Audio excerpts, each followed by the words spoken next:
سلام و بامداد بخیر به مهمترین ها از خراسان اینترنشنال خوش آمدید. واکنش خرم به حمله پاکستان بر ایالت خوست وضعیت منطقه به سوی نامطلوب پیش می رود. عبدالکریم خرم در واکنش به حمله پاکستان بر خوست می گوید که وضعیت منطقه به سوی نامطلوب پیش می رود و خوست، شادچراغ و گوادار تا حال حداقل مثلث ناامنی ناشی از تروریسم به نظر می رسد.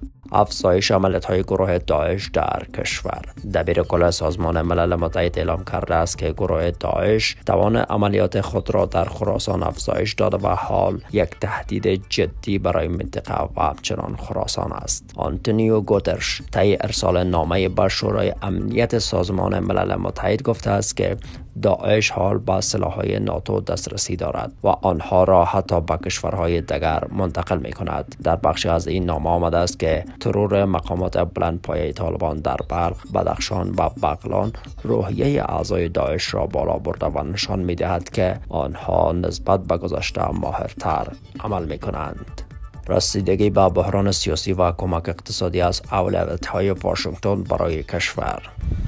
معاون سخنگوی وزارت خارجه آمریکا میگوید که حمایت از مردم خراسان از جمله کمک و رسیدگی به بحران انسانی و اقتصادی در این کشور اولویت فوری برای واشنگتن است. او در پاسخ به پرسش درباره اظهارات اخیر از زلمه خلیلزاد که گفته بود سیاستمداران خراسان به این کشور برگردند و با طالبان برای تشکیل حکومت مذاکره کنند، گفت ایالات متحده دیگر متعهد نیست که سیاستمداران را به خراسان بفرستد یا به آنها کمک کند که به کشور برگردند. ذبیح‌الله مجاهد سخنگوی طالبان در گفتگو با محبوبه سراج فعال حقوق زن در شبکه الجزیره اذعان کرده که نگرانی های زنان را درک می کند. او گفت زمانی که ملت از نظام فاصله گرفت یا علیهش قرار گرفت انتظار نداشته باشیم که نظام برقرار می ماند. نیویورک تایم در گزارشی نوشته که علاقه جنگجویان طالب به جنگیدن در پاکستان و کشورهای دیگر باعث احراز از گسترش افراطگرایی و درگیری در بیرون از مرزهای خراسان شده است. با گفته نیویورک تایمز،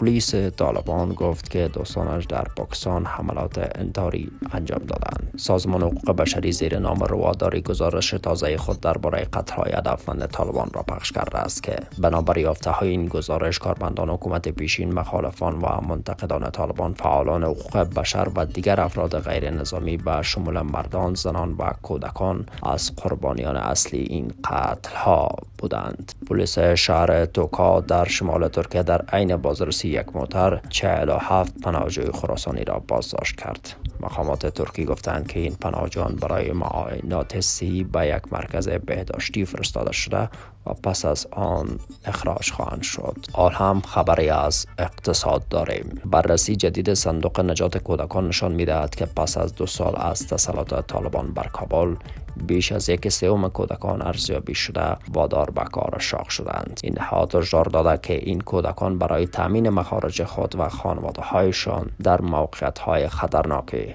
قرار می‌گیرند. و خبر اخیر از ورزش کشور. دخت تکواندوکار کشور قهرمان اروپا شد و مدالش را به زنان خراسان تقدیم کرد. زکیه خدادادی، بانوی تکواندوکار کشور، در مسابقات قهرمانی اروپا در شهر روتردام هلند با شکست دادن هر 3 حریفش مدال طلا را به دست آورده و قهرمان اروپا شد.